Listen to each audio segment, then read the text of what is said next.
যে মারামারিকে পছন্দ করে না। আমার দেশে মুসলমান থাকবে, হিন্দু থাকবে, বৌদ্ধ থাকবে, খ্রিস্টান থাকবে, চাকমা থাকবে, সব বিধর্মীরা থাকবে, তাই মাথায় ইনস্টল দেওয়া লাগবে এটা দাদা বাবুর দেশ নয়, এটা ভারত নয়, এটা দিল্লি নয়, এটা কলকাতা নয়, এটা বাংলাদেশ।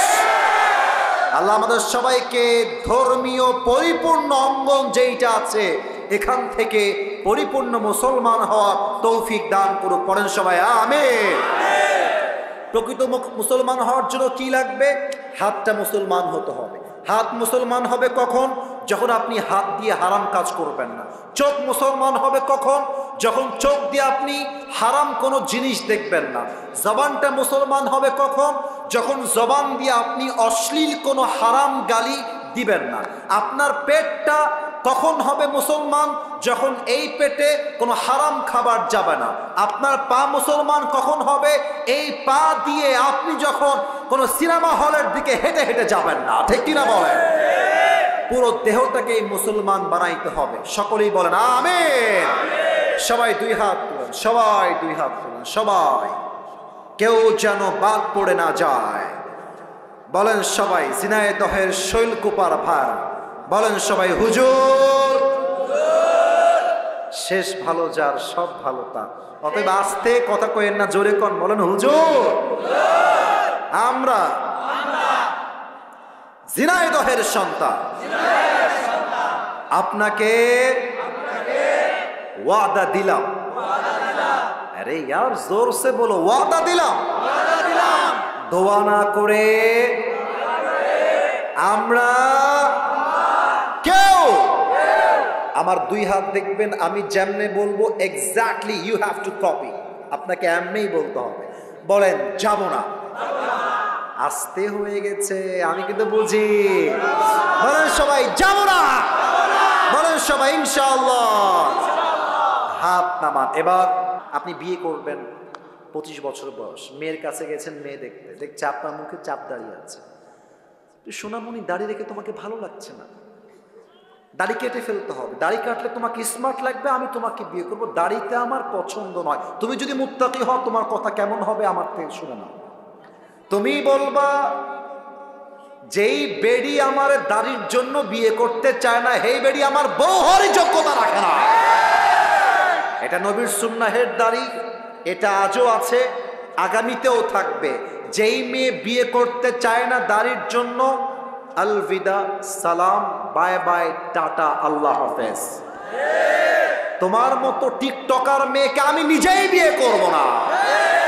তাহলে দাঁড়িয়ে আছে, আল্লাহর ভয় আছে, মেয়ে যাবে যাক, আমি নবীর সুন্নাহের দাড়িতে কখনো খুঁট ঠেকাইতে পারবো না। ঠিক কিনা? 3 নাম্বার এক্সাম্পল দিয়ে শেষ করছি। এলাকায় বিয়ে শাদী হয় না? এই যে মুরব্বীরা কয় হয়, যুবকরা কয় হয় না, কারণ হুজুর আমি তো বিবাহিত না। আরে বেটা কথা কোন, হয় কি হয় না? এখনকার বিয়ে শাদী যতই ভালো হোক, মুরব্বী আব্বা জান যতই 5 ওয়াক্ত নামাজি হোক, বিয়ের বাড়িতে গান বাজনা না বাজলে নাকি বিয়েই হয় না। আমি নিজেই দেখলাম এক মুরব্বীকে 5 ওয়াক্ত নামাজ পড়ে, মসজিদের একদম অ্যাক্টিভ মুসল্লি, বাট মেয়ের বিয়েতে ডিজে বক্স বাজতেছে। আব্বা জান, ওই নামাজ দিয়ে কোনো কাজ হবে না যেই নামাজ দিয়ে আপনি আপনার মেয়ের বিয়েতে ডিজে বক্স বন্ধ করতে পারেন না। আপনার কথা হবে একটা গ্রামের মানুষ আমার বিয়েতে আসুক বা না আসুক, এনজয় করুক কিংবা না করুক, ডাজন্ট ম্যাটার। আমি আল্লাহকে ভয় করি, আমার মেয়ের বিয়েতে কোরআন তেলাওয়াত বাজবে, ডিজে বক্সে কোনো গান বাজবে না। হালালকে অ্যাকসেপ্ট করবেন, হারামকে অ্যাভয়েড করবেন। ইটস ডান। প্রথমটা শেষ। নাম্বার 2 মারাত্মক। এইটা যুবকরা ফেল মারবা, বিশেষ করে মেয়েরা ফেল মারবে। পেছনে আর কোনো কথা শুনতে না পাই, যা বলবেন সাইডে গিয়ে ইঙ্গিতে। সবাই একটু কাশি দেন।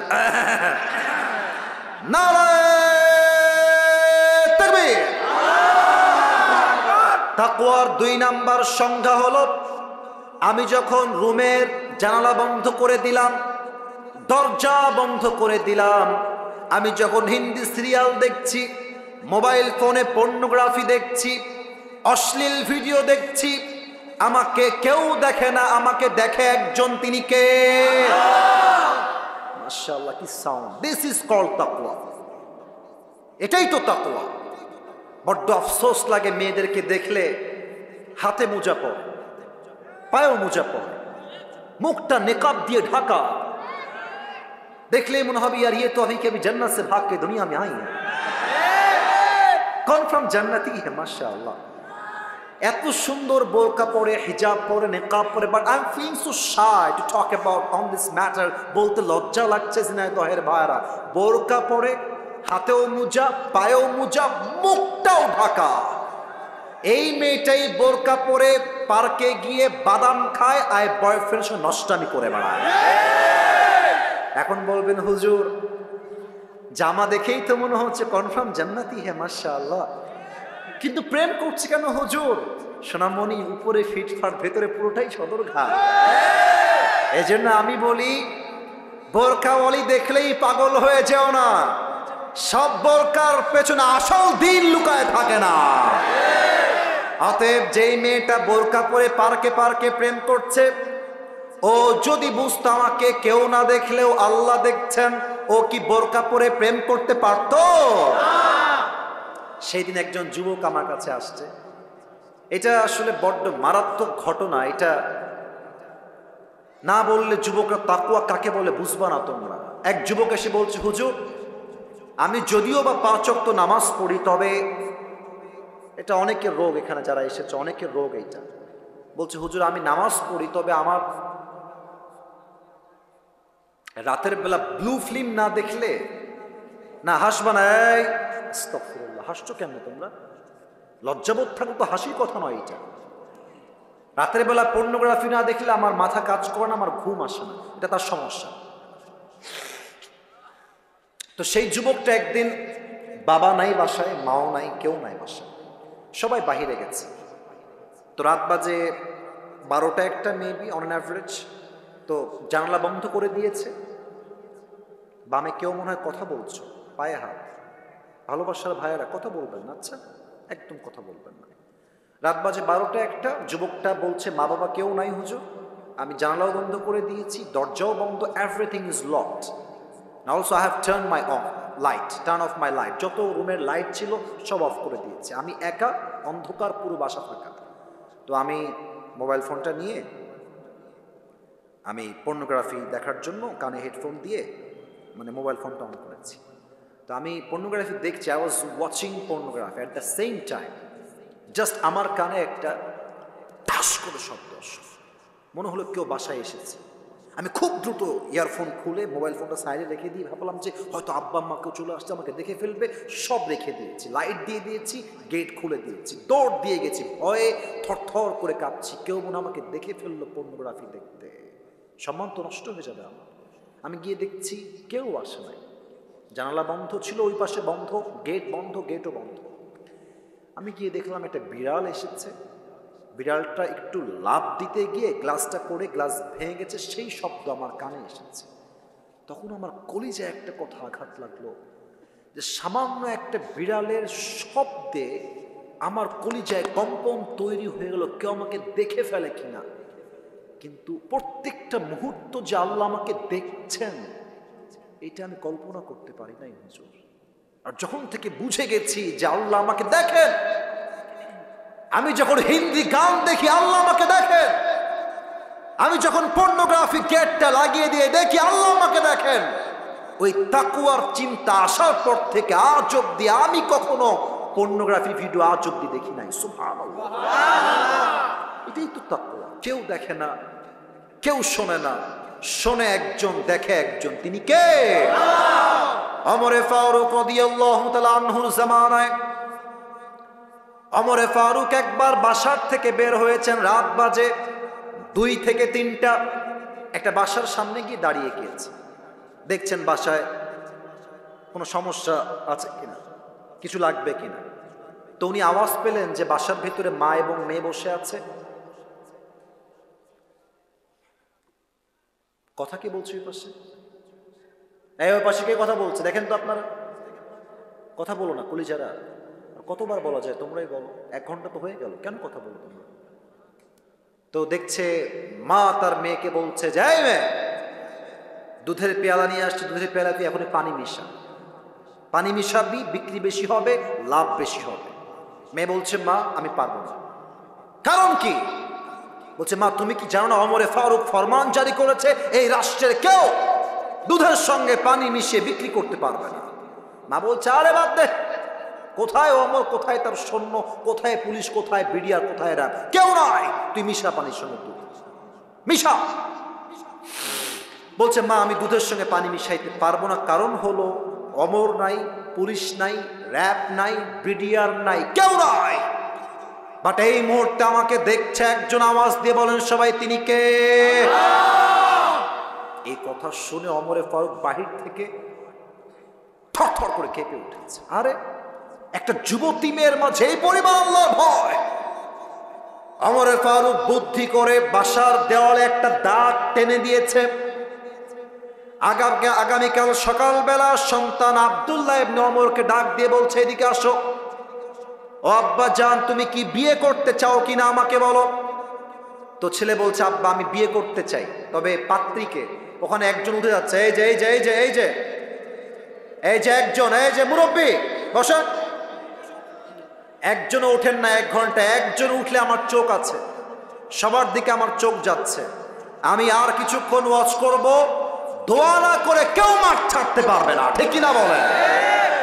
বলছে আব্বা বিয়ে করতে চাই, তবে ছেলে ভেবেছে হয়তো আমার জন্য রাজকুমারী আব্বা দেখে রেখেছে, প্রিন্সেস, রাজার মেয়ে, রাজরানী হবে। তো ওমরে ফারুক বলছে বাবা না, তোমার বউ কোনো রাজরানী নয়, একজন সাধারণ দুধওয়ালি, দুধ বিক্রেতার মেয়ে সে। ছেলে বলছে আব্বা জান আমার মতো একজন রাজার ছেলের সঙ্গে এত মিডিল ক্লাস সুন্দরী নয়, চরিত্রবান মেয়েকে তোমাদের বিয়ে করতে হবে। আচ্ছা একবার ভাবো তো, যেই মেয়েটা সামান্য কয়েকটা ফ্যান ফলোয়ার্স পাওয়ার জন্য টিকটক করে বেড়ায়, যেই মেয়েটা সামান্য কয়েকটা ফলোইং এর জন্য দেহের পোশাক খুলতে দ্বিধাবোধ করে না, লজ্জাবোধ করে না, সেই টিকটকার মেয়ে তোমার বউ হলে তোমার জীবনটাই নষ্ট হয়ে যাবে, ঠিক কিনা বলো? অতএব বিয়ের ক্ষেত্রে চরিত্রহীন নয়, আটা সুন্দরী নয়, একমাত্র চরিত্রবান মেয়ে আমার বউ হওয়ার যোগ্যতা রাখবে, ঠিক কিনা বলে? আল্লাহ দেখেন কেউ না দেখলো। 2 নাম্বার হাদিস বলতে চাই, আসলে ভাই 5 আগস্টের পূর্বে দেশে যেই পরিমাণ দুর্নীতি হয়েছে, পুরো দেশটাকে তারা ফকির বানায় দিয়েছে। আপনাদের মনে আছে কমিটির একজনের ফোন হারায় গেছে। কখন হারাইছে এটা? কখন হারাইছে এটা? ওই আনার সময়। আহা আহা ভাই, কেউ যদি পেয়ে থাকেন আমি বিনয়ের সঙ্গে বলবো প্লিজ, এই কষ্ট আমি বুঝি, ফোনটা কেউ পেলে একটু দিয়ে যাবেন, রেকর্ড হচ্ছে তো পরে বদনাম হয়ে যাবে। কেউ যদি পেয়ে থাকেন একটু দিয়ে যান। এই গত 2 দিন আগে আমার একজন ক্যামেরাম্যান, আমার সবচেয়ে কাছের ছেলে, ওর ফোনটাও হারায় গেছে। অবাক হবেন আপনারা শুনলে, ওই মাহফিল তো যখন নেমে আসি, তো মানে নেমে যখন গাড়িতে উঠি তখন প্রচুর ক্রাউড হয় মানুষের মারামারি হাত মিলাবার জন্য। তো ওই ছেলেটা পেছু পেছু আসছিল, ঠাস করে ফোনটা পড়ে গেছে, এবং ফোনটা পড়ার সঙ্গে সঙ্গে কে যেন তুলে নিয়েছে। কিন্তু অবাক করার বিষয় হচ্ছে আমাদের যে ক্যামেরা আছে, ক্যামেরায় ওইটা রেকর্ড হয়ে গেছে, মানে যে ফোন তুলেছে ওইটা রেকর্ড হয়ে গেছে। পরে থানায় আমরা জিডি করেছি, পরে ক্যামেরা চেক করে দেখছি যে ফোন তুলেছে তাকে রেকর্ডে দেখা যাচ্ছে, সে ফোনটা তুলে এমনি এমনি দেখতেছে, ফোনটা পকেটে ঢুকাচ্ছে, সব দেখা যাচ্ছে। পরে আমরা ফোন দিলাম কমিটিকে যে অমুক ছেলে আমাদের ফোন নিয়েছে, কল দেন, কথা বলি। কথা বলছে যে এটা আমার ফোন, স্বীকার করছে না, স্বীকারই করলো না। এত চেষ্টা করলাম, এত এভিডেন্স দিলাম, এত ডকুমেন্টস দিলাম, তাও স্বীকার করছে না। চোর কখনো চুরি করলে স্বীকার করতে চায় না, ঠিক কিনা বলেন?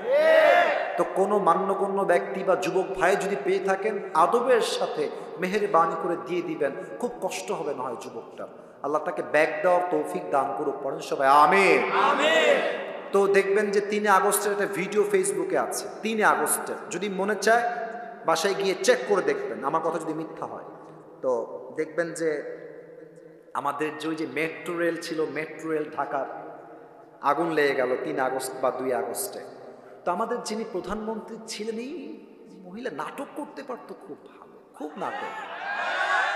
এই যে দেখেন আমার দেখে, আমি অত পারবো না, আমি দেখতেছি উনি কেউ নাক মুছতেছে আর কাঁদতেছে আর বলতেছে মেট্রো রেল ঠিক করতে আমার 300 কোটি টাকা লেগে যাবে। এটা কি হলো আমার সাথে, এটা তো ঠিক হয় নাই। আমার মনে ব্যথা লাগলো, আরে বাবা 300 কোটি টাকা, ইয়ার ये तो बहुत बड़ा पैसा है। এটা যুবকরা ঠিক করে নাই, ছাত্ররা কাজটা মোটেও ঠিক করে নাই। পরে দেখলাম 5 আগস্টে উনি মামুর বাড়ি দিল্লি পালিয়ে গেলেন, আমাদের ডক্টর ইউনুস সাহেব আসলেন। 300 কোটি, यार ये तो बहुत दूर की बात है। 300 কোটি নয়, মাত্র 20 কোটির কমেই ঠিক হয়ে গেল।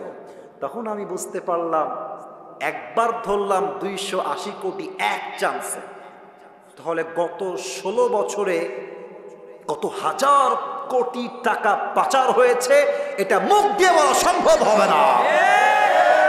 এবার হাদিস শোনেন যে তাকওয়া। আচ্ছা, আরেকটা বদমাইশ নেতা ছিল কাউয়া কাদের, এরা আপনারা চেনেন সবাই। এই যে এমন উধাও হওয়া হয়েছে, ওরে হারিকেন দিয়ে আর খুঁজে পাওয়া যায় না। তবে যেখানেই লুকাও তোমরা, সময় আসবে এমন ইন্দুরের গর্ত পালাবার জন্য কোথাও। আবু বকর রাদিয়াল্লাহু তাআলা আনহু পুরো দেশের প্রধানমন্ত্রী, কোটি কোটি টাকা তার অর্থ সম্পদের ভেতরে আছে রাজ্যের জন্য। ছেলে এসে বলছে আব্বাজান, মায়ের মাধ্যমে বলছে বাবার কাছে বলবা আমরা সবাই মিলে সারিদ খেতে চাই। সারিদ আরবের সবচাইতে দামি খাবারের নাম হলো সারিদ। তো ছেলে হচ্ছে প্রধানমন্ত্রীর ছেলে আর বাবা হচ্ছে প্রাইম মিনিস্টার। তো বাবা বলছে যে আমি মাফ চাই তোমাদের সবার কাছে, আমার পক্ষে সারিদ কিনে দেওয়া সম্ভব নয়, আমার কাছে এই টাকাই নাই যে আমি তোমাদের কিনে খাওয়াই দেব। প্রধানমন্ত্রীর ছেলে সারিদ খাবে, বাপের কাছে টাকা নাই। তো বাপ বের হয়ে গেছে। 2 মাস পরে যখন বাসায় আবার আসছে, দেখছে তার বউ প্লেটে করে সারিদ নিয়ে আসছে বাবাকে দেওয়ার জন্য। তো আব্বা বলছে আরে সারিদ কই থেকে আসলো, আমি তো টাকা দেই নাই, আসলো কই থেকে? এবার ওমর ফারুক রাদিয়াল্লাহু তাআলা আনহুর পরে যে আগে যে তিনি খলিফা ছিলেন আবু বকর রাদিয়াল্লাহু তাআলা আনহু, তার বউ ডাক দিয়ে বলছে আবু বকর, আপনি যে প্রত্যেক মাসে আমাকে হাত খরচের টাকা দেন, ওই টাকা বাঁচিয়ে বাঁচিয়ে আমি আপনার জন্য সারিদ ক্রয় করেছি, আপনি খান, এটা হালাল টাকার সারিদ। সারিদ খেয়েছে। খাওয়ার শেষেই মজলিসে শুরা, মেয়র, এমপি, মন্ত্রী, দায়িত্বশীল সবাইকে ডেকে বিশাল বড় একটা মজলিস করেছেন। বামে আওয়াজ করছে কে বাবুরা? কে আওয়াজ করছে? প্রত্যেকটা মানুষ চাতক পাখির মতো তাকিয়ে আছে। কেন আওয়াজ করছো? মানে 1 ঘন্টার বেশি ওয়াজ শুনবো না, তাই তো? শেষ করতে হবে আমাকে, তা আওয়াজ কেন করছো? কমিটি চুপচাপ, তোমরা আওয়াজ করছো। তাকবীর দেন, নারায়ে তাকবীর। সবাইকে ডেকে একটা মিটিং করেছে। বলছে এই রাষ্ট্রের দায়িত্বশীল ব্যক্তিবর্গরা আমাকে বলেন আমার প্রত্যেক মাসের বেতন কয় টাকা? তো বলছে আপনার বেতন হচ্ছে 30,000 টাকা। বলছে 30,000 টাকা এখন থেকে কমায় দাও, এটাকে 25-এ নিয়ে আসো, আমি এত বেতন নিব না। একজন যুবক ডাক দিয়ে বলছে ইয়া খলিফাতুল মুসলিমিন, বেতন আপনার কমবে কেন? দিন দিন তো বেতন বাড়ার কথা। আবু বকর ডাক দিয়ে বলছে শোনো শোনো, আমার যেই বেতন দেওয়া হয়, আমার বউ 2-3 মাসের টাকা জমিয়ে আমার জন্য, সন্তানের জন্য সারিদ ক্রয় করেছে, এটাই প্রমাণ। আমার বেতন থেকে কিছু টাকা অলওয়েজ বেঁচে যায়। তো আমি এটাই চাই, আমার বেতন টাকা বাঁচবে কেন? কমায় দাও, আজ থেকে 30,000 নয় 25,000 টাকা হবে আমার বেতন। তো এক সাহাবী বলছে ইয়া খলিফাতুল মুসলিমিন, মাত্র 5,000 টাকা থাক না, কমাইতে হবে কেন? থেকে যাক, রেখে দেন। আবু বকর বলছে ঠিক আছে আমি রেখে দিব, বাট আমাকে যদি আল্লাহ কিয়ামতের দিন হিসাব নেয় যে তুমি রাষ্ট্রের 5,000 টাকা মেরে খেয়েছিলা কিনা, তুমি আমাকে বলো যে এই দায়ভারটা তুমি তোমার ঘাড়ে বহন করবা। আল্লাহু আকবার। মাত্র কয়েকটা টাকা, এত হাজার কোটি টাকা রয়েছে, মাত্র 5,000 টাকার জন্য আল্লাহর ভয় রেখেছে। এই ভয় যদি শেখ হাসিনার থাকতো, একটা ছাত্র রাস্তায় তার বুকের তাজা রক্ত ঝরিয়ে শহীদ হওয়া লাগতো না। এদের মাঝে সব ছিল, আল্লাহর ভয় ছিল না। অতএব আমাদের কথা একটা, আগামীর বাংলাদেশে কোনো নারী নেতৃত্বই আমরা দেখতে চাই না। আগামীতে আমরা আমার মাতৃভূমি বাংলাদেশে এমন একজন প্রধানমন্ত্রী দেখতে চাই, যিনি একই সময়ে দেশের প্রধানমন্ত্রী হবেন এবং তার যোগ্যতা এতটা হাইলি কোয়ালিফাইড হবে, তিনি চাইলে জাতীয় মসজিদ বাইতুল মুকাররমে দাঁড়িয়ে জুমার খুতবা দেওয়ার যোগ্যতাও রাখবে।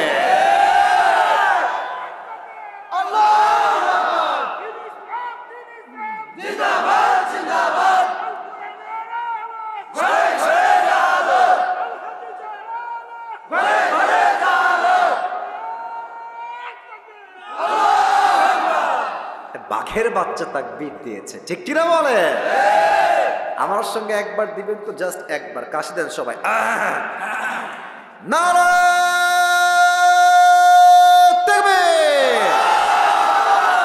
তাহলে তাকওয়ার 2 নাম্বার সংজ্ঞা হলো, কেউ দেখে না, কেউ শোনে না, শোনে একজন, দেখে একজন। তিনি কে? এবার একটা গল্প বলবো কোরআন হাদিসের বাহিরে। এখন আপনারা বলবেন, এখন তাফসীর তো 1 ঘন্টা ঠিকঠাক ছিল হুজুর, গল্প বলবেন কেন? বলা যাবে না? এটা শিক্ষার জন্য বলবো, বলা যাবে কি যাবে না? এই যে যে যুবকগুলো এসেছে সব তাগড়া, 19, 20, 21, 22 বয়স। বলবেন এই চলো নামাজে যাই, বলবে হুজুর প্যান্ট আমার খারাপ, নামাজ পড়তে পারবো না। আছে না? না, প্যান্ট খারাপ নয়, চরিত্র খারাপ। ছোট্ট একটা গল্প বলছি তাকওয়াকে ঘিরে, বুঝবেন, মেসেজ নিবেন।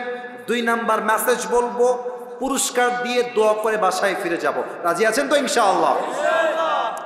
যুবকরা একদিন ঠিক হবে বোঝাবার জন্য আমি একটা গল্প মাঝে মাঝে বলি। আমার বাসা তো খুলনায়, আমার ভাষার মধ্যে খুলনার টান মাঝে মাঝে চলে আসে, তা আমি কিছুটা খুলনার ভাষায় বলবো, শুনবেন তো ইনশাআল্লাহ? ওই ব্যাঙে আর সাপে ছিল চরম বন্ধুত্ব। আমাকে বলতে হবে ব্যাঙ আর সাপ। এই যে স্যাররা কথা কয়, আপনারা কথা কন না। What is this? ব্যাঙ আর সাপ। তো একদিন ব্যাঙ আর সাপ বসে আছে মাঠের উপরে।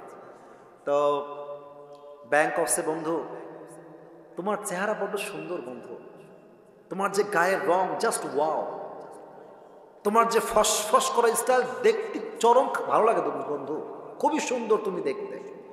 তো সাপ পামটাম খেয়ে ফুলে গেছে। বন্ধু আমি সত্যি সুন্দর নাকি বন্ধু? বলতো হয় বন্ধু তুমি সত্যি সুন্দর, অনেক সুন্দর। তো এত প্রশংসা খেয়ে তো ফুলে গেছে। এখন ব্যাঙ বলছে, বন্ধু সবই ঠিকঠাক আছে, তবে তোমার একটা বিষয় আমার বড্ড ভালো লাগে না, একদম খারাপ লাগে দেখতে। বলছে কি কওদি বন্ধু, কি খারাপ লাগে তোমার? তো বলছে, বন্ধু তোমার চেহারাও সুন্দর, রঙও সুন্দর, ফসফসও সুন্দর, বাট তুমি যখন রাস্তা দিয়ে হাঁটো বন্ধু, সোজা হয়ে হাঁটতে পারো না, ত্রিং বিরিং করে হাঁটো। এই ত্রিং বিরিংটা আমার পছন্দ হয় না বন্ধু, তুমি কি সোজা হয়ে হাঁটতে পারো না?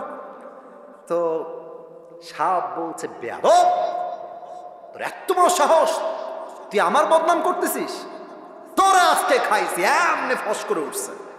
এখন ব্যাংক করছে, বন্ধু তুমি লোক তো সুবিধার না, তোমার এতগুলো প্রশংসা করলাম তোমার গায়ে ঠেকলো না, তোমার একখানে বদনাম করলাম গায়ে লেগে গেল বন্ধু, তুমি তো লোক সুবিধার না। ব্যাংক দিয়েছে 1 লাখ, গিয়ে পড়ছে পুকুরের ভেতরে। এখন সাপ যে ফস করে উঠছে, পাশে ছিল এক রাখাল। রাখাল করছে, কিডারে? মানে কিডা? দৌড় দিয়ে আসছে, দেখছে মাশাআল্লাহ সাপ মামা এইভাবে আছেন। এখন রাখালের হাতে ছিল বিশাল লম্বা একটা বাঁশের লাঠি। রাখাল বলছে, দেরি করা যাবে না, বিসমিল্লাহ বলে এখনই শুরু করে দেই। মার, সেই মার 20 মিনিট পিটায় সাপকে এখন সোজা করে ফেলেছে। এখন সাপ যে সোজা হয়ে গেছে, সাপ আর কথা কয় না। এখন ওদিকে ব্যাঙ তো পানির নিচে লুকায় আছে। ব্যাঙ কয়, কি রে 1 ঘন্টা হয়ে যায়, 2 ঘন্টা হয়ে যায়, বন্ধু কথা কষ্ট না কিসের জন্য, বন্ধু গেল কোহানে, বন্ধু আমার গেল কোহানে, উঠে আসছে, এসেই দেখছ অবাক করা বিষয়, বন্ধু আর তিরিং বিরিং নাই, বন্ধু সোজা হয়ে গেছে। এখন ব্যাংক বলছে কি খবর রে, বন্ধু আমার সোজা হইলো কেমবেলা, দৌড় দিয়ে আসছে বন্ধুর কাছে, এসে দেখছে বন্ধু আর জিন্দা নাই, বন্ধু মহিলা ভূত হয়ে গেছে, আর বন্ধুর দেহের ভেতরে সাপের যে বিষ আর ফেনা সব বের হয়ে গেছে। এখন ব্যাংক বলছে ওরে বন্ধু রে, আপনি সেই সোজা হইলেন, তবে ফেনা থাকতে আর সোজা হইতে পারলেন না, ফেনা বের হয়ে আপনি সোজা হইলেন, ঠিক না বলে? তো তোমরা যারা বলো হুজুর প্যান্ট খারাপ, নামাজ পড়বো না, আরে এখনই কি নামাজের বয়স নাকি? কেবল তো 20, বিয়ে করব, বউ হবে, বাচ্চা হবে, বাচ্চার বাচ্চা হবে, নানা হব, দাদা হব, তারপরে নামাজ পড়বো। বেটা, সাপের বিষ বের হওয়ার পরে সাপ যেমন সোজা হয়ে লাভ পায় নাই, যৌবন কাল পেরিয়ে গেলে ভালো হয়ে 2 পয়সা লাভ পাবা না। অতএব ভালো হতে চাইলে এটাই রাইট টাইম। আর একটা কথা মনে পড়ে গেল, বলা যাবে না, না রাগ করবেন মনে, টাইম তো শেষ, বলা যাবে? যাবে। আমাদের উত্তরবঙ্গে একজন হুজুর আছেন, ওনার নাম হচ্ছে, অনেকে শুনেছেন হয়তো বা, বজলুর রশিদ হুজুর। হ্যাঁ শুনেছেন সবাই, যদিও মুরব্বী সিনিয়র, বাট খুব মজার মানুষ, মজার মজার কথা বলে। তো উনি সেদিন বললেন যে যুবক বয়সে যে ভালো হইতে পারে না, ও জীবনেও ভালো হইতে পারে না। বোঝাবার জন্য একটা এক্সাম্পল দিলেন। এক ছেলে বাপের সঙ্গে ঝগড়া, বাপকে একদম মাইরা ফেলছে, রেগে গিয়ে একদম মেরে ফেলছে। এখন ভাবতেছে মেরে তো ফেললাম, এখন তো আমার জেল হয়ে যাবে, বাঁচা যায় কেমন করে? এখন এলাকার মুরব্বীদের কাছে গিয়েছে, মুরব্বী একটা বুদ্ধি দেন, এই হত্যার দায়ভার থেকে বাঁচতে চাই। তো মুরব্বীরা বলছে, বাবা আমাদের কাছে কোনো বুদ্ধি নাই, শৈলকুপায় যাও, এক মুরব্বী আছে, যদিও বা নাই, আমি জাস্ট এক্সাম্পল হিসেবে বলছি, যে মুরব্বী যুবককালে খুব বদমাইশ ছিল, মুরব্বী হয়ে হজ করে এখন দাড়ি টুপি রেখে আল্লাহওয়ালা হয়ে গেছে, ওনার কাছে যাও, উনি বুদ্ধি দিবে। যুবক বলছে তাই নাকি, ঠিক আছে আমি সেখানে যাব। শৈলকুপা আসছে, মুরব্বী একটা বুদ্ধি দেন, বাপকে তো আমি মাইরা ফেলছি রাগের ঠেলায়। মুরব্বী বলছে, বেয়াদব কোথাকার, তুই কি ভাবিস আমি খারাপ আছি নাকি? আমি তো ভালো হয়ে গেছি। যদি আমি ভালো না হতাম, আগের মতোই খারাপ থাকতাম, তাহলে বলতাম যেহেতু মেরেই ফেলেছিস কিছু করার নাই, এখন তুই রশি দিয়ে ফাঁসি টাঙায়, তো মানুষ বলবে রশি দিয়ে ফাঁসি দিয়ে মরে গেছে, যেহেতু আমি ভালো হয়ে গেছি তাই আমি তোকে বলবো না। বুঝলে বুঝপাতা, না বুঝলে? তার মানে তাকওয়া যদি অর্জন করতে চান, বৃদ্ধ বয়সে নয়, যুবক বয়সে মুত্তাকি হওয়া লাগবে। 1 নাম্বার শেষ, 2 নাম্বারটা বলেই আমরা পুরস্কার দিব। 2 নাম্বারটা হচ্ছে প্রকৃতপক্ষের মুসলমান না হয়ে কবরে এসো না। বলেন তো এই দেশটা কাদের দেশ? এই যে এইদিকে সোনামণিরা এইদিকে তাকাও, এই দেশটা কাদের দেশ? মুসলমানদের দেশ। আমি বলতে খুব লজ্জা পাচ্ছি, আমার কথা শেষ, আর কোনো কথা নাই। এই ভারত বাংলাদেশের সবচেয়ে বড় শত্রু। আর যে সাংবাদিকগুলো আছে, এদেরকে আমার সাংবাদিক মনে হয় না, মনে হয় হকার। আর একটা আছে দেখবেন, বাংলাদেশ আর থাকবে না, না বাংলাদেশ আর থাকবে না। তা আমি বলি তুমি চট্টগ্রাম নিবা, ফেনী নিবা, তো আসো, নিতে হলে তো আসতে হবে, তখন তোমার সঙ্গে খেলা হবে। আমার তো বিশ্বাস খুলনার সন্তান হিসেবে ভারতের এই সমস্ত কুলাঙ্গার সাংবাদিকদেরকে সাইজ করবার জন্য কাউকে দরকার নাই, ঝিনাইদহের সন্তান নাই, এনাফ হয়ে যাবে। আর এই বেটাকে দেখলে আমার পুরুষ না, মনে হয় হিজড়া। আর কেমনে যেমন একবার ত্রিং বিং করে ওইদিকে যায়, ওখান থেকে আবার এইদিকে যায়। ওকে দেখলে মনে হয় যে বেটা সাংবাদিক না হয়ে ঢাকার গুলিস্তানে জাইঙ্গা বিক্রি করলে বেশি মানাবে। আল্লাহ ওরে সঠিক বুঝ দান করুক, পড়েন সবাই আমিন। তো প্রকৃত মুসলমানকে যে দাঙ্গাকে পছন্দ করে না, যে মারামারিকে পছন্দ করে না। আমার দেশে মুসলমান থাকবে, হিন্দু থাকবে, বৌদ্ধ থাকবে, খ্রিস্টান থাকবে, চাকমা থাকবে, সব বিধর্মীরা থাকবে, তবে মাথায় ইনস্টল দেওয়া লাগবে, এটা দাদা বাবুর দেশ নয়, এটা ভারত নয়, এটা দিল্লি নয়, এটা কলকাতা নয়, এটা বাংলাদেশ। আল্লাহ আমাদের সবাইকে ধর্মীয় পরিপূর্ণ অঙ্গন যেইটা আছে এখান থেকে পরিপূর্ণ মুসলমান হওয়ার তৌফিক দান করুক। পড়েন সবাই আমিন। প্রকৃত মুসলমান হওয়ার জন্য কি লাগবে? হাতটা মুসলমান হতে হবে। হাত মুসলমান হবে কখন? যখন আপনি হাত দিয়ে হারাম কাজ করবেন না। চোখ মুসলমান হবে কখন? যখন চোখ দিয়ে আপনি হারাম কোনো জিনিস দেখবেন না। জবানটা মুসলমান হবে কখন? যখন জবান দিয়ে আপনি অশ্লীল কোনো হারাম গালি দিবেন না। আপনার পেটটা কখন হবে মুসলমান? যখন এই পেটে কোনো হারাম খাবার যাবে না। আপনার পা মুসলমান কখন হবে? এই পা দিয়ে আপনি যখন কোনো সিনেমা হলের দিকে হেঁটে হেঁটে যাবেন না। ঠিক কিনা বলেন? পুরো দেহটাকে মুসলমান বানাইতে হবে। সকলেই বলেন আমিন। সবাই দুই হাত তুলেন, সবাই দুই হাত তুলেন, সবাই, কেউ যেন বাদ পড়ে না যায়। বলেন সবাই ঝিনাইদহের শৈলকুপার ভার। বলেন সবাই হুজুর। শেষ ভালো যার সব ভালো তার। অতএব আস্তে কথা কইেন না, জোরে কন, বলেন হুজুর। আমরা ঝিনাইদহের সন্তান, আপনাকে ওয়াদা দিলাম। আরে यार जोर से बोलो, ওয়াদা দিলাম। দোয়া না করে আমরা কেউ, আমার দুই হাত দেখবেন, আমি যেমনে বলবো exactly you have to copy. আপনাকে এমনিই বলতে হবে। বলেন যাব না। আস্তে হয়ে গেছে, আমি কিন্তু বুঝি। বলেন সবাই যাব না। বলেন সবাই ইনশাআল্লাহ। হাত নামান। এবার পুরস্কার দিয়ে দোয়া হবে। 12টার সময় ক্লোজ হবে। আজকের ওয়াজের চাইতে ফজরটা জামাতে পড়া 1000 গুণ বেশি দামি ঝিনাইদহের ভাই। আমি পুরস্কার দিব পুরো ওয়াজটাকে 1 থেকে 1.5 মিনিটে। জাস্ট সারাংশ বলছি। যে যুবকটা দাঁড়াবা, একটু মনোযোগ দাও। এই টুপি পাওয়ার জন্য তোমার অনেক বেশি হেল্পফুল হবে বলে আমি আশা রাখছি। আজকে আমরা তাফসীর পেশ করেছি 4 নম্বর পারার 2 নম্বর পৃষ্ঠা, সূরা আলে ইমরানের 102 নম্বর আয়াত। এই আয়াতে আল্লাহ তাআলা মোট 2টা মেসেজ দিয়েছেন। যে কোনো আয়াতের তাফসীর পেশ করতে 4টা বিষয় লাগে। 1 সঠিক তেলাওয়াত, 2 তরজমা, 3 ব্যাখ্যা, 4 শিক্ষা। আমরা জেনেছিলাম 2টা মেসেজ হচ্ছে এইরকম। 1 আল্লাহকে ভয় করো, ভয় করার মতো। 2 নাম্বার প্রকৃতপক্ষের মুসলমান না হয়ে কবরে শোনা। তাকওয়ার ব্যাপারে বলেছিলাম, তাকওয়া হচ্ছে একটা ব্যবসার মতো। আর এই ব্যবসার লাভ বলেছিলাম কয়টা? 3টা। বলেন সবাই কয়টা? একটু জোরে বলেন কয়টা? 1 তাকওয়ার ব্যবসার প্রথম লাভ হলো বিপদে পড়লে কোনো টেনশন নাই, উদ্ধার করবে একজন, তিনি কে? আল্লাহ।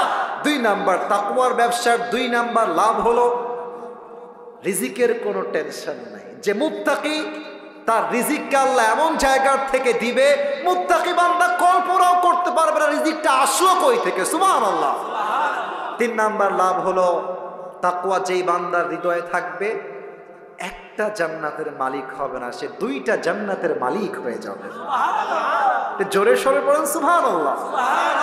এই হচ্ছে তাকওয়ার ব্যবসা এবং তাকওয়ার লাভ। তারপরে বলেছিলাম যে তাকওয়া আসলে কাকে বলে। 2টা অর্থ বলেছিলাম। ভেরি শর্টকাট বলছি, এটা বলেই 2 নাম্বারটা বলে শেষ করে দিব। একটা সংজ্ঞা হলো হালালকে অ্যাকসেপ্ট করতে হবে, হারামকে অ্যাভয়েড করতে হবে। অর্থাৎ হারাম আছে যেখানে আমরা নাই সেখানে, হালাল আছে যেখানে আমরা আছি। 1 নাম্বার ডেফিনেশন শেষ। হালালকে অ্যাকসেপ্ট করবেন, হারামকে বাদ দিবেন, আপনি আল্লাহর চোখে মুত্তাকি হয়ে যাবেন। নাম্বার 2 তাকওয়া মানে কেউ দেখে না, কেউ শোনে না, কেউ জানে না, বাট আমাকে অলওয়েজ অবজার্ভ করে একজন আওয়াজ দিয়ে বলেন সবাই তিনি কে? আল্লাহ।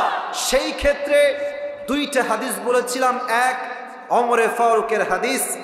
ওই মেয়ের সঙ্গে তার ছেলের বিয়ে দিয়েছেন টাকার জন্য নয়, রূপের জন্য নয়, বাড়ির জন্য নয়, একমাত্র তাকওয়ার গুণ দেখে বিয়ে দিয়েছেন। ঠিক কিনা বলেন?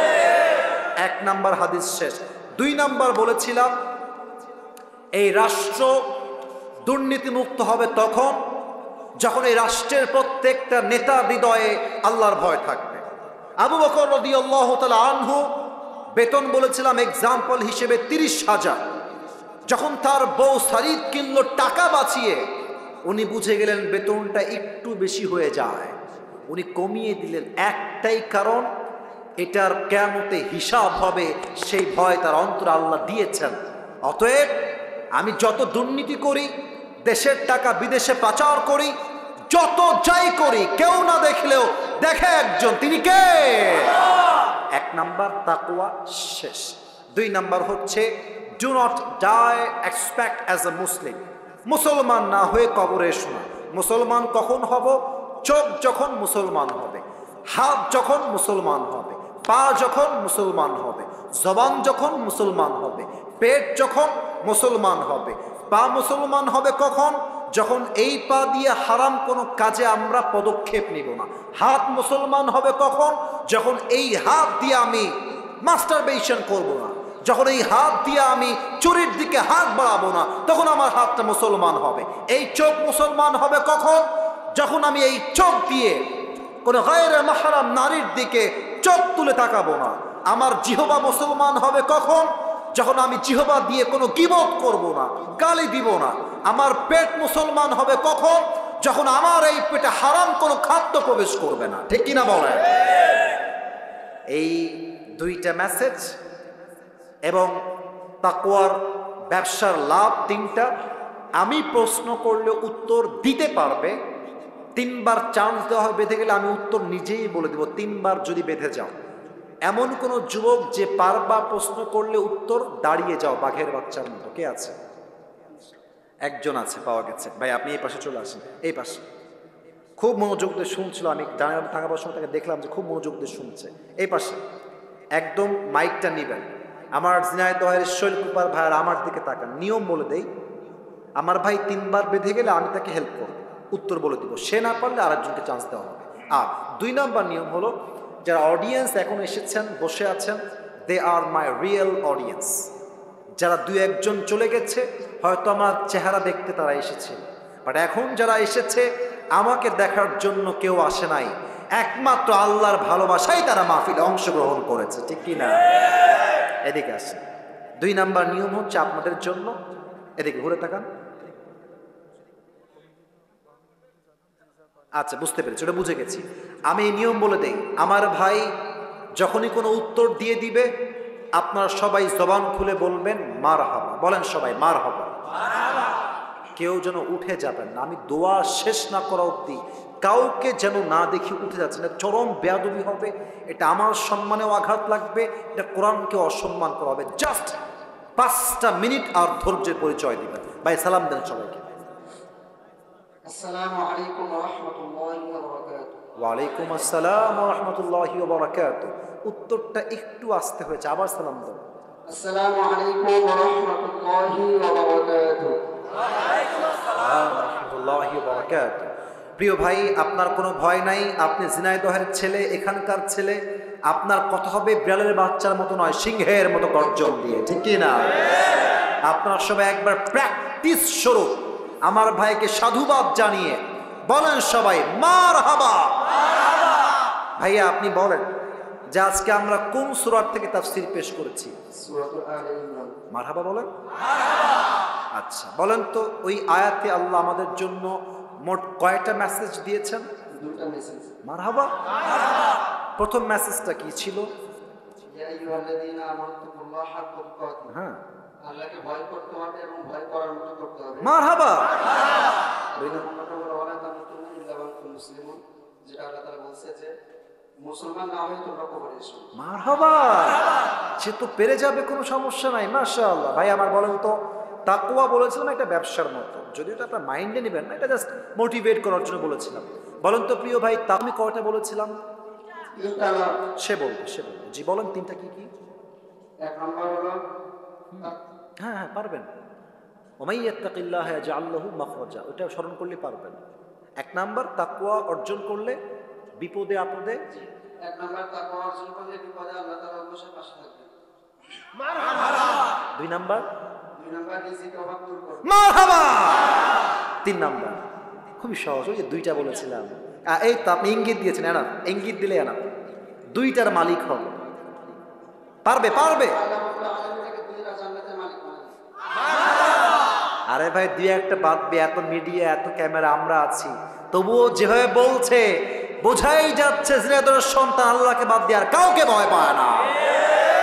2টা জান্নাতের মালিক হবে। এবার আপনি বলেন তো তাকওয়া কাকে বলে, এটা বোঝাবার জন্য 2টা তারিফ বা সংখ্যা বলেছিলাম, কি কি বলতে পারবেন? ঘটনা বলতে না, তাকওয়া আসলে কাকে বলে? একটা হচ্ছে হালালকে অ্যাকসেপ্ট করতে হবে, বলেন ওইটা। 1 নাম্বার হালালকে অ্যাকসেপ্ট করতে হবে, হারামকে বাদ দিতে হবে। হ্যাঁ, আরেকটা হলো তাকওয়া মানে হ্যাঁ সহজ, আমি যখন অন্ধকারে গুনাহ করি অন্যায় করি, বলেন ক্লু দিয়েছি। প্রথমে ভয় করতে হবে। হ্যাঁ, আমাকে কেউ না দেখলেও আমাদেরকে আল্লাহ তাআলা বসে রেখেছেন। মারহাবা। এবার আপনি খুব বুঝে বলবেন, আবু বকর তার বেতন কি কমিয়েছেন না বাড়িয়েছেন? কমিয়েছে। কেন কমিয়েছেন? কারণ সে যখন তার স্ত্রী তার সামনে খাবার নিয়ে আসছে, হ্যাঁ। তার স্ত্রী প্রশ্ন করেছিল হ্যাঁ। যে এটা তুমি কোত্থেকে পেয়েছো? হ্যাঁ বলেছিল যে আপনি আমাকে যে হাদিয়াটা দিয়েছেন, হ্যাঁ হ্যাঁ ওইটা আমি জমিয়ে রান্না করেছি। হ্যাঁ বরং তার 30,000 টাকা বেতন ছিল, সে হ্যাঁ। 5,000 টাকা কমিয়ে তার বেতনটা খুব শেষ করেছিল। মারহাবা বলেন। এটা একমাত্র কারণ আল্লাহর ভয় যুবক ভাড়া, ঠিক কিনা বলো? লাস্ট কথা, এবার আপনি বলেন ওমরে ফারুক জাস্ট একটাই উত্তর দিবেন, এনাফ হয়ে যাবে। তার ছেলেকে সামান্য একজন দুধ বিক্রেতার মেয়ের সাথে বিয়ে দিয়েছে, এখানে তিনি কি দেখে বিয়ে দিয়েছেন? তাকওয়া থেকে বিয়ে দিয়েছে। এবার 2 নাম্বার মেসেজটা বলেন সবাইকে। 2 নাম্বার কি ছিল মেসেজটা? ওয়ালা তামুতুন্না ইল্লা ওয়া আনতুম মুসলিমুন। কি মুসলমান না হয়ে কখনো যাওয়া যাবে না। মারহাবা বলেন। মুসলমান আমরা পরিপূর্ণ কখন হব? আমি ব্যাখ্যা দিয়েছিলাম। হ্যাঁ, যখন আমার হাতটা মুসলমান হবে, যখন আমার চোখটা মুসলমান হবে, যখন আমার পেট, হ্যাঁ। আমার প্রত্যেকটা অঙ্গ প্রত্যঙ্গ যখন আল্লাহ তাআলা ভয় করতে থাকবে, তখন আমার পরিপূর্ণ মারহাবা। আপনার নাম কি ভাই? রফিকুল ইসলাম, রবিউল ইসলামকে আল্লাহ কবুল করুক। পড়েন সবাই আমিন। একটু এদিকে আসতে হবে, টুপিটা খুললে একটু টাইম পড়াই দেবেন ইনশাআল্লাহ। আসেন, মাশাআল্লাহ, এদিকে আসেন, এদিকে আসেন। মারহাবা বলবেন না আপনারা সবাই? মাশাআল্লাহ, ওকে যুগশ্রেষ্ঠ আলেম হিসেবে আল্লাহ কবুল করুক। পড়েন আমিন। তুমি আমার হুজুরের সামনে বসে পড়ো, এখানেই বসে পড়ো।